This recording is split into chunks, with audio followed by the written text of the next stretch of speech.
All right, those just tuning in, we just wrapped up our game. Death Guard into the Necron all-character list. Final score, Necrons 86 to a Death Guard 94. So, 8-point victory. Doesn't seem as tight, but no challenge cards this game at all. Yeah, it stayed close the whole time. It did. It really did. And then just at any point in time, a couple dice, go a different way, and could change the entire spectrum of things. Silent King got vaporized early. Probably should have went after those blow drone, the blight haulers. Yeah, my Fennec blight haulers did the work today. They really did. I probably brought them out a little bit too soon because I wasn't really in a position to counter that. I did hit you good on this flank and get the drones under control with the Scorpex over there. Mhm. I needed a little. I think I went one turn a little too quick to get to center. I needed one more turn because I was able to hold you there up until 4, and I would need it to hold until 5. So I think I kind of went one turn a little too quick with it. Could have held back for one more phase. I picked up the Predator tank, which was the only thing threatening the King, and just fire some artillery shells for a little bit. So probably one turn a little early with it. Yeah. Gotta get some more reps in with this list. Yeah, as we said, my dice were super hot when I went for the King, but then those 3 blow drones shot at your Scorpex over there, and only one shot actually made it past. So dice give, they take away. Yep. Scorpex did really well. I mean, for what they do, they got in there, they held them back and just ripped that to shreds. I love that about them. Yeah, they have a decent pistol, impact mortals when they charge, and then they just flat 3 damage in combat. What, strength 10? Strength 10. Strength 10, AP 3 damage is bonkers. Yeah, there's no Space Marine character that has that kind of combat profile, even the combat specific one. So it hits really hard, harder than you think it should. This game, it was kind of nice to be able to, when I flipped them out, was be able to go, okay, he's coming out, he's going to heal, charging the other ones to keep the impact damage going. So that was pretty strong over there. Might have spent a little bit too much time over there. I needed another character, probably like a Plasmancer or something to hold that objective, or get one of my hex marks over there. I was a little more worried about your Lord of Virulence, and he ended up coming over here. Like I said, he ended up coming over here because of how much he could have done. Got zapped for it. Got electrocuted by a Plasmancer. Yeah, well, when you roll 4 mortals off of 4 dice, that's a great start. That's a great start. That'll do. So, I think my biggest mistake I made was how I had the Locust Lords in the Catacomb over there, and I had to actually take a turn to pull them in here to get them at the center. So I probably should have just overloaded and stayed more in this pocket, focusing on these two, try to get the center, and then bleed back over to that objective marker. It was really not ideal for me to go after that objective marker, considering you could take it from inside a building. Yeah, you just didn't have the OC for it. I mean, I put 1 vehicle on it, it's OC3.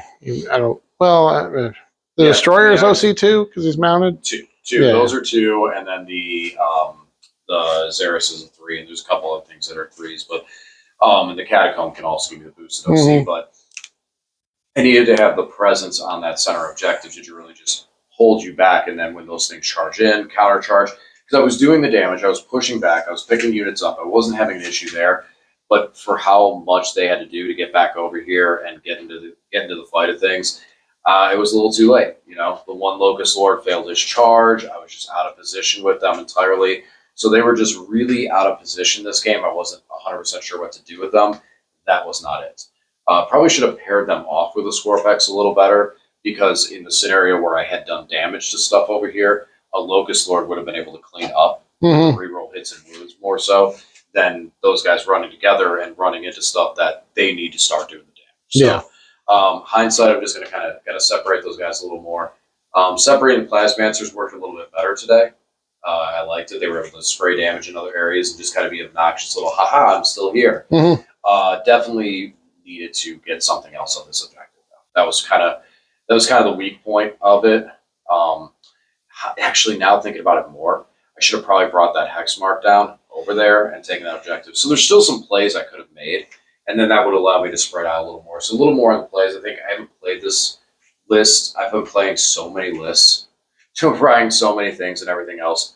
I just need some dedicated time and get some reps with this list. So hopefully get a couple reps in there. I should be fine with it. I like it. Again, this is for the memes. This is for the lulls of it. And hey, Who knows? Crazier things have happened.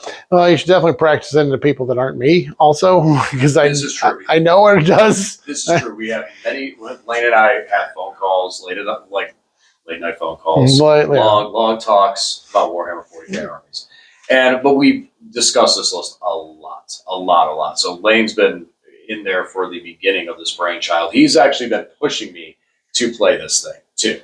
So any trick that I have, we've already discussed it. So there's a lot. Although in this game, I forgot that Xeris is lone op twice. When he's near other Necron units, I'm like, man, now I got to shoot these other little guys before I can shoot him. So yeah, it's still there's a lot of play to it, and when people run into it and they haven't had any play into it before, it's gonna stump them. It's a puzzle. Yeah. I've had some time to work on the puzzle, but other people won't. Yeah, definitely. It is. It's like a puzzle. I think is the best way to put it, because it's tricky in a sense, but everything is very transparent on what it does. Mm-hmm. It's just there's so many different interactions. It's like you have, like you said, in most games, you have 3 or 4 turns to figure it out. And if you can't figure it out in that time frame, that's where it can really pull into. You've had 10 games at least to figure this out, plus phone calls, plus everything else. So yeah, it's one of those things where the lesson is that if you can learn what your opponent wants to do and stop them from doing that, it's a big deal. Like the downside for this is that you took this detachment so you could bring back characters when they died. Well, you can kill characters that can't stand back up, like the Catacomb Command Barges and the mounted guys, the Scorpack Destroyer guys. They are not eligible. Locust, yeah, they're not eligible to stand back up with the strat because they're not infantry. Yep. And then the other thing you can do is just phase load the damage. Like, okay, well, I can do some shooting and some fighting. And in some of the games, I've had opportunities to charge things like, why bother? You're just going to reanimate it, and it's going to cause problems for me in the long run. So if you can just phase load your damage and all of the shooting phase, then whatever you kill, you'll be able to reanimate one in the shooting phase, but not all. So, yeah, and the thing is, I've had a long time to figure that out and play multiple games into it. So whenever you're bumping into your opponent, that's what you want to try and figure out as quick as you can. Not necessarily this list, but any list that you don't really understand. Try and figure out what they want to do, and then don't let them do that. That's 40K in a nutshell. Yeah. One thing that I did, that's game that I was trying out, I didn't really like, so I'll probably switch back, was I had the Overlords on the front line. I was thinking, okay, these guys, when they drop, I can just resurrect them for free, giving me better CP management per se, and that to be able to use the CP later on or into additional phase. But I wasn't happy with. They do good damage. They're very resilient. They, all in all, function better from afar. Tachyon arrow, their damage reduction, everything like that. They just function better. This game, they survived for a bit, but they kind of got smacked. How many Tachyon arrows did you actually get to shoot? Did you only shoot one of them? I think I did only shoot one of them. I think one got in combat, one stayed in combat and got taken down. Yeah. So I might have only gotten to shoot one. Yeah, so it was something I tried this game. I didn't like it, so I probably hang them back and let them hold the home field objective, which then brings the Plasmancer to the front, which then I'm a lot less concerned if you go and drop a Lord of Virulence back there, because if your Lord of Virulence wants to tangle with 3 Overlords as they're deciding what they want to do, or even just one Overlord. One Overlord can be too much for the Lord of Virulence. Yeah. So I feel a little bit better with. So I think I need to go back to those guys kind of being my objective holders, which is their best role, and get them more positioned better onto it. It was something I tried today. I thought maybe that would work into it.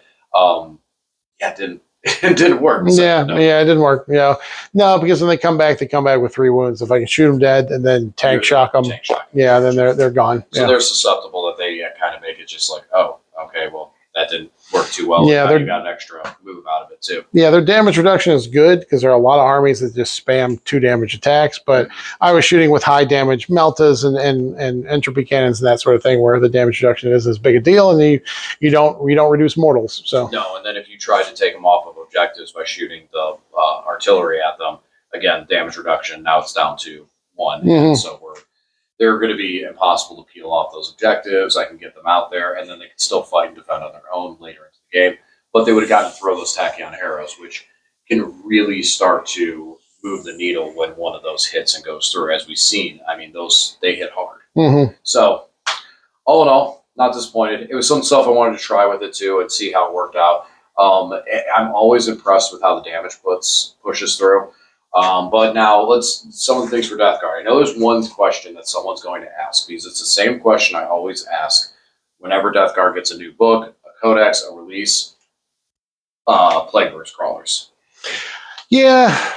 The question is just Plagueburst crawlers. So, yeah, the Plagueburst crawlers, I think they're better than they were before the codex, mostly because the entropy cannons got a better range. I forget what they were before. They were 18 or 24. They were frustratingly short range because for the most part, you want to keep the PVCs back so that they could use their indirect fire. So a lot of people were just taking the plague spitters on them prior to the codex. Overwatch defense too. Yeah, that was the thing. People would try and deep strike in and take your home objective. If you had a PVC on there, well, the Overwatch from anti-infantry 2-up flamers, because each one had 2 of them, was actually pretty effective into stopping that. But now the entropy cannons being up to 36-inch range, strength 10, AP, I forget, 2 or 3, D6 plus 1 damage. And because in this detachment, I can pick things far away and reduce their toughness, that strength 10 is very efficient because even like shooting at an Imperial Knight, Imperial Knights, the big Knights now are T11, so they're going to go down to T10. Wounding them with 4s is just better math than it was when you were wounding them with 5s when they were toughness 12. So I think they're good. They're still 195 points. It just feels kind of expensive. I don't really like it just feels like it's too expensive for what they do. Because unless the indirect is getting rerolls, it's very inconsistent. They did perform for me in this game in that they killed the Psychomancers, which really messed with my ability to control objectives and deny DJ objectives. So that was obviously useful because both your Psychomancers died to indirect fire from those. Yeah. So they do stuff. I just think for that amount of points, the 600 points I have invested in those 3, I can do 2 6-mans of Death Shroud. I mean, that's going to do more for me than what they did. But no, the Myphitic Blighthaulers are great. +1 to hit, +1 to wound into vehicles in an army that reduces toughness, and with getting rerolls from the Lord of Virulence just makes them very efficient. It really compresses their rolls, especially if you're near the lone op one that gives them reroll 1s to wound. So rerolling 1s to hit, 1s to wound, +1 to hit, +1 to wound. The math gets really good, and they definitely performed today when I got them into Melter range, picking up. The Silent King was a big one. And again, like your invuln saves on them were average. You didn't roll bad on your saves. I just rolled pretty decent on my really my damage rolls. Yeah. But getting into Melter range is just get efficient. So, and even the crack missiles, which usually don't do very well, getting the +1 to hit and to wound, they contribute more than they did before. And then also the fact of possibly -1 toughness from Contagion. Yeah, because the crack missiles or anything are strength 9, so your Silent goes from toughness 10 down to toughness 9, and then we get +1 to wound. So even the crack missiles are wounding on 3s then at that point. So, I feel like everything. The bloat drones are great with the blight launchers. I like the bloat drones with the flesh mowers too, and I like the Myphitic Blighthaulers. I just don't think I'm going to run PVCs competitively. Yeah, I wasn't overall, like we were talking about while we're cleaning up. I wasn't overly impressed with the Plagueburst crawlers. Like, given that point range, the biggest thing they were doing was the damage from the entropic cannons. Now, I get it. I don't have any infantry units. Maybe the blast would be better into that. Maybe being able to pick the unit and get the -1 and 2 damage on them might be better into those. But I really don't feel it. I don't feel like that's going to matter that much and be that efficient. I would like to see them try to get into an army that does have infantry for that reason, because you are able to select any unit. And then you have the Lord of Virulence that potentially could get eyes on that unit to give them full rerolls to hit. Yeah, it's just the additional AP and being 2 damage. It's just so many things that have to work together. Like, you have to get a Lord of Virulence to see the thing. If the thing is hidden behind something, then I can deep strike him in somewhere if he's solo or with a unit. And then we have to use the detachment ability to put contagion on that thing that we can see. And then we're getting rerolls to hit and the extra. But it's so many things that work together well. Some things just function better independently. Like how many resources are you really putting into making this work? Yeah. I mean, I do like artillery is a violent piece of the game. Anytime artillery exists, they're all violent pieces, DJ. But the artillery can be more so, because artillery gets to that realm of it's like flyers. If flyers are either good or garbage. Mhm. I'm sorry, flyers are either broken or garbage. There's no middle ground. It's the same with artillery. Not being able to shoot at and destroy units that you can't see puts it at a possibility that it can be broken, where you're able to sit back, do nothing, and just eliminate your opponent's army with something that can do nothing into. Yeah. So I understand why they've done so many nerfs to it.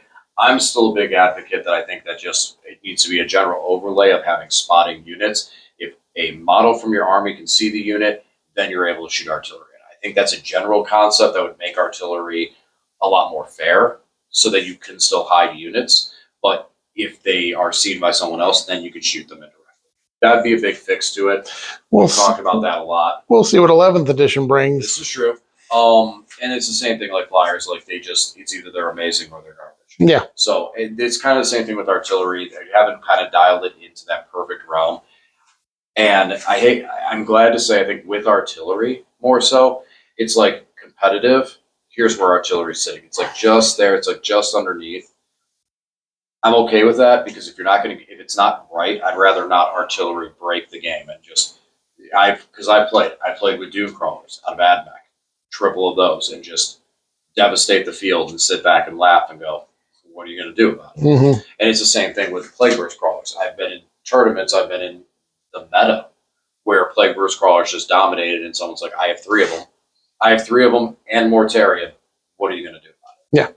Yeah, they're obviously a tough thing to balance, but I think even this detachment being able to pick something that you can put into contagion, so the thing they're shooting at's in contagion, it doesn't even feel that good, at this point. At this point's cost, so I don't think, like I said, I don't think I'd run them competitively. There's Death Guard has so much good stuff. I'm currently in Death Guard. I'm not going to take something that feels mid when I have so many amazing options available. And the thing is like you said with that 195, like I would like to see at least one of them in there. I think one of them, because of the fact that you can pick a unit and give it contagion, means that you can get destructive into that thing. And with one of them, and be able to pick a unit off of an objective marker that's hiding and maybe 2 or 3 models left and holding an objective, it can clean those things off there. And it's a different style threat piece that I do like to see some armies be able to bring. But 195 points, that's a hard sell. Yeah, that's a lot. Yeah, that's if it's 175, I feel pretty good about running them. And with indirect, one is never enough, just because you have a variable number of shots. You always need at least 2 to make sure they're doing what you need them to do. So, but there are other things, and like especially when if Terraform is a possibility. Having poxwalkers that infiltrate is great. There's so many things that so many tech pieces that I can put in rather than those. So, but other than that, the other vehicles are all real good. I like them all. They all performed really well. They're all cheap. So if you lose 1 or 2, it's not that bad. Yep. All right, guys. Well, I have some work to do to get this thing cleaned up, which means that next week we have absolutely no idea what we're going to run. So for those who watch this video specifically, and stayed all the way to the end. Vote and let us know in the comment section what you guys want to see us play. What you want to see Lane play, what you want to see me play, and the most votes win. And that's what we'll play. That army, that faction, that detachment, all of it. And it has to be something we have. And I realize that I say that out loud. Don't say Eldar. We don't have Eldar. We don't have Eldar. So, all right, guys. As always, thanks for watching, and we'll talk to you again soon.